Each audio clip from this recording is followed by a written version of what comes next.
രാഹുൽ ഈശ്വർ, ഇതിപ്പോൾ Devaswom recruitment board വഴി നടന്ന നിയമനമാണ് ബാലുവിൻ്റേത്. മാത്രമല്ല ഈ പരീക്ഷയിലും അഭിമുഖത്തിലുമൊക്കെ ഒന്നാം സ്ഥാനം ലഭിച്ചത് ബാലുവിനാണ്. പക്ഷേ ഇപ്പോൾ ബാലുവിന് തനിക്ക് ലഭിച്ച ജോലി ചെയ്യാൻ പറ്റാത്ത അവസ്ഥ. ഇത് ജാത്യാധിക്ഷേപമല്ല, ഇത് പാരമ്പര്യ അവകാശം എന്നാണ് തന്ത്രിമാർ പറയുന്നത്. പക്ഷേ തന്ത്രിമാർക്ക് ഈ ഘട്ടത്തിൽ അങ്ങനെ ഒരു തീരുമാനമെടുക്കാൻ എങ്ങനെയാണ് അധികാരം? സ്മൃതിജി, രണ്ട് കാര്യങ്ങൾ. ഒന്ന്, ഞാൻ വ്യക്തിപരമായി ബാലുവിനോട് ഫോണിൽ സംസാരിച്ചിരുന്നു. ബാലുവിന് പൂർണ്ണമായ പിന്തുണയും എല്ലാവിധ സഹകരണവും ഉണ്ട്. ബാലുവിനൊപ്പം തന്നെയാണ് നമ്മളെല്ലാം നിൽക്കേണ്ടത്. എന്നാൽ തന്ത്രിമാർ പറയുന്ന വിഷയം എന്താണ് എന്ന് പലരും മനസ്സിലാക്കുകയോ കേൾക്കുകയോ ചെയ്തിട്ടില്ല. തന്ത്രിമാർ ബേസിക്കലി റേസ് ചെയ്യുന്നത്, അതായത് ശ്രീ NB ഗോവിന്ദര നമ്പൂതിരിപ്പാട്, നെടുമ്പള്ളി, അതോടൊപ്പം വാര്യ സമാജത്തിന്റെ പ്രതിനിധിയൊക്കെ വളരെ ശക്തമായി തന്നെ അവരുടെ നിലപാട് പറയുകയുണ്ടായി. ക്ഷേത്രത്തിൽ നിയമാനുസൃതം നിലനിൽക്കുന്ന കാരാണ്മ വ്യവസ്ഥയെ ലംഘിച്ചുകൊണ്ട് 5 വർഷമായി കഴകപ്രവൃത്തി ചെയ്തിരുന്ന ആളെ നോട്ടീസ് കാലാവധി പോലും നൽകാതെ പിരിച്ചു വിട്ടുകൊണ്ടുള്ള ഒരു നടപടിയെയാണ് പലപ്പോഴും ആൾക്കാർ പ്രതിഷേധിച്ചത്. സാന്ദർഭികവശാൽ മാത്രമാണ് വിശ്വഗുരുവായി നമ്മുടെ ഇടയിൽ പറഞ്ഞ ശ്രീനാരായണ ഗുരുദേവന്റെ സമുദായത്തിൽ ജനിച്ച ബാലുവിന്റെ ആ കോണ്ടെക്സ്റ്റ് വന്നത്. അല്ലാതെ ബോധപൂർവമായ ഒരു ജാതിയുടെ പ്രശ്നമല്ല. പക്ഷേ വിവാദങ്ങൾ എന്ത് തന്നെയാണ് െങ്കിലും ബാലുവിന് എങ്ങനെ വിഷമം ഉണ്ടായെങ്കിൽ ബാലുവിനോടൊപ്പം തന്നെയാണ് നമ്മളെല്ലാം നിൽക്കേണ്ടത്. എന്നാൽ അതിനോടൊപ്പം ചില വസ്തുതകളും കൂടെ ചേർത്ത് വായിക്കേണ്ടതുണ്ട്. വിദ്യാസാഗർ സാറിന് എനിക്ക് വലിയ ഇഷ്ടമാണ്, ആദരവാണ്. അദ്ദേഹത്തിന് തന്നെ വ്യക്തിപരമായിട്ട് അറിയാം. ഒരുപാട് സന്ദർഭങ്ങളിൽ അദ്ദേഹത്തോടൊപ്പം വേദി പങ്കിടാനുള്ള ഒരു ഭാഗ്യം ലഭിച്ചിട്ടുണ്ട്. പക്ഷേ നമ്മുടെ നിയമാനുസൃതമായ സംവിധാനം വെച്ച് ദേവസ്വവും തന്ത്രിമാരും രണ്ട് ഡിഫറന്റ് ആയ സംവിധാനമാണ്. ദേവസ്വത്തിന് താഴെയല്ല തന്ത്രിമാർ. തന്ത്രി എന്ന് പറയുന്നത് ദേവന്റെ പിതാവാണ്, അല്ലെങ്കിൽ DTയുടെ അച്ഛനാണ്. ദേവസ്വം എന്ന് പറയുന്നത് സെക്കുലർ അഡ്മിനിസ്ട്രേഷൻ കാര്യങ്ങളും, തന്ത്രിമാരെന്ന് പറയുന്നത് സ്പിരിച്വൽ റിലീജിയസ് റിച്വൽ കാര്യങ്ങളും തീരുമാനിക്കുന്നവരാണ്.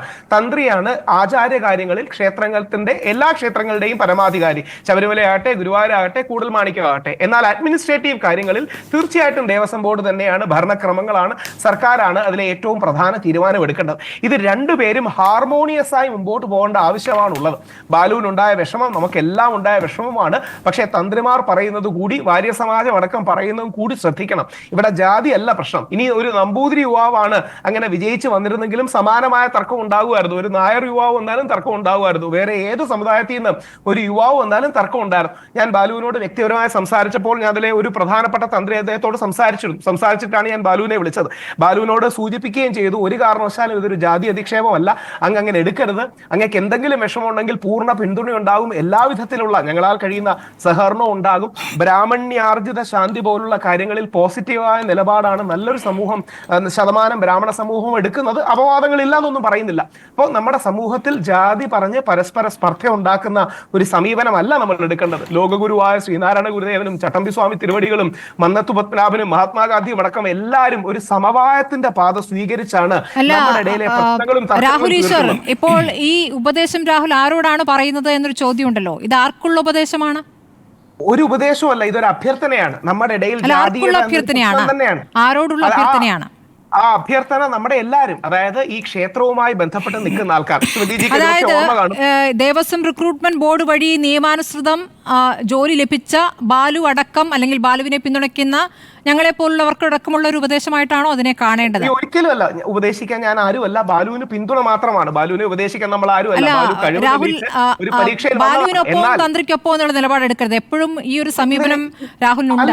ഒരൊറ്റ കാര്യം അല്ല, കഴകം എന്താണ് കഴകം ജോലി എന്ന് കൂടി അറിയണ്ടേ? ഈ മാല കെട്ടലും പൂവൊരുക്കലും പൂജാപാത്രങ്ങൾ കഴുകലും അമ്പലം അടയ്ക്കുകയും തുറക്കുകയും ചെയ്യലും, വിശേഷ ദിവസങ്ങളിൽ ഭഗവാൻ പുറത്തേക്ക് എഴുന്നള്ളുന്ന വേളയിൽ വിളക്കു പിടിക്കുക തുടങ്ങിയ ജോലികൾ, അത് ഒരു ഈഴവ വിഭാഗത്തിൽ നിന്ന് വരുന്ന ഒരു ആൾക്ക് ചെയ്യാൻ പാടില്ലാത്തതാണോ? ഒരിക്കലും അല്ല എന്ന കാര്യത്തിൽ ആർക്കും തർക്കമില്ല. നമ്മുടെ നാട്ടിലെ ഏറ്റവും വലിയ തന്ത്രിമാരുള്ള പറവൂർ ശ്രീധരൻ തന്ത്രി അദ്ദേഹമായിരുന്നു. അദ്ദേഹത്തിന്റെ മകൻ രാകേഷിന്റെ കേസിലാണ് ചരിത്രപ്രസിദ്ധമായ വിധി വന്നത്. പറവൂർ ശ്രീധരൻ തന്ത്രി അദ്ദേഹത്തോടടക്കം അമ്പലങ്ങളിൽ മേൽശാന്തിമാരെ ബ്രാഹ്മണ്യാർജിത ശാന്തി എന്ന നിലയിൽ എല്ലാ അമ്പലങ്ങളിൽ നിന്നും കൊണ്ടുവരുന്ന കാര്യം ഞാൻ വ്യക്തിപരമായി സംസാരിച്ചിട്ടുണ്ട്. അദ്ദേഹം അടക്കമുള്ളവർ ഇന്ന് ബാലു എടുക്കുന്നത് പോലെ ആരുടെ ഇടയിലും തർക്കം ഉണ്ടാകരുത്, ഞങ്ങൾ കാരണം വിഷമം ഉണ്ടാകരുതെന്ന് സമീപനം എടുക്കുന്നവരാ. സ്മൃതിജിയെ പറയുകയല്ല, പക്ഷെ മാധ്യമ പ്രവർത്തകർക്ക് ബ്രാഹ്മണരെയും ഈഴവ സമൂഹത്തെയും തമ്മിൽ തല്ലിപ്പിക്കാനും, സവർണരെയും ഈഴവ സമൂഹം അല്ലെങ്കിൽ ഈഴവ സമൂഹത്തെ അടക്കം ശ്രീനാരായണീയരെയും തമ്മിൽ തല്ലിപ്പിക്കാനൊക്കെ താല്പര്യം. മനുഷ്യാവകാശ കമ്മീഷനും അങ്ങനെ ഉദ്ദേശമുണ്ട് എന്നൊരു സംശയമുണ്ടോ രാഹുൽ? കമ്മീഷനെ ഒന്നും നമ്മൾ വില കുറച്ച് കാണുകയല്ല. പക്ഷേ അവരുടെ പ്രസ് മീറ്റിൽ തന്നെ സൂചിപ്പിച്ചതുപോലെ ഹിന്ദു ഐക്യവും ഹിന്ദു ഏകീകരണവും നടക്കുന്ന കാലത്ത് ഹൈന്ദവ സമൂഹത്തെ ജാതി പറഞ്ഞ് സ്പർദ്ധയുണ്ടാക്കി പരസ്പരം വിഘടിപ്പിക്കാൻ ഈ ഏത് ഐക്യത്തെ കുറിച്ചാണ് സംസാരിച്ചുകൊണ്ടിരിക്കുന്നത്?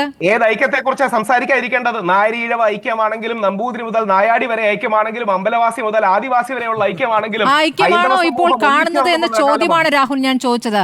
ഐക്യമാണോ കാണുന്നത്? നിരവധി സമരങ്ങളിലൂടെ നേടിയെടുത്ത കുറെ സ്വാതന്ത്ര്യങ്ങളൊക്കെ ഉണ്ട് അല്ലേ? ഒരു വരി പറഞ്ഞോട്ടെ, ഒരു തർക്കവുമില്ല. അതായത് മഹാത്മാഗാന്ധി അംബേദ്കറിനെ കുറിച്ച് പറയുന്നുണ്ട്, ബാബാ സാഹേബ് അംബേദ്കർ നമ്മുടെ തല തല്ലി പൊളിക്കുന്നില്ല, അത് തന്നെ അംബേദ്കറിന്റെ ഭാഗത്തു നിന്നുള്ള ആത്മനിയന്ത്രണമാണ്. നമ്മുടെ ചരിത്രത്തിൽ സവർണ ജാഥ നടത്തിയത് ആരാണ്? ശ്രീനാരായണ ഗുരുദേവന്റെ കൂടെ അനുഗ്രഹം മേടിച്ചുകൊണ്ട് ഭാരതകേസരി മന്നത്ത് പത്മനാഭനല്ലേ, നായർ സമുദായംഗമല്ലേ സവർണ ജാഥയ്ക്ക് നേതൃത്വം കൊടുക്കുന്നത്?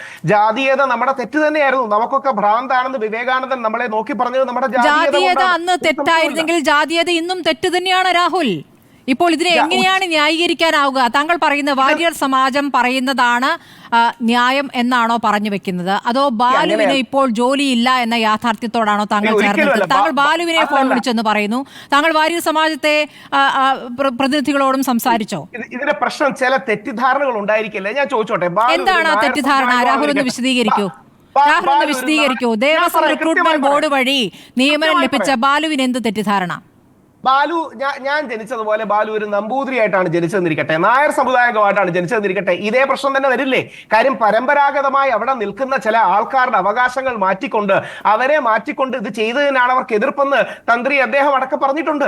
അത് ബാലു നായരോ നമ്പൂതിരിയോ ഈഴവനോ ഏതെങ്കിലും മറ്റൊരു സമുദായമോ ആവുന്നതല്ല പ്രശ്നം.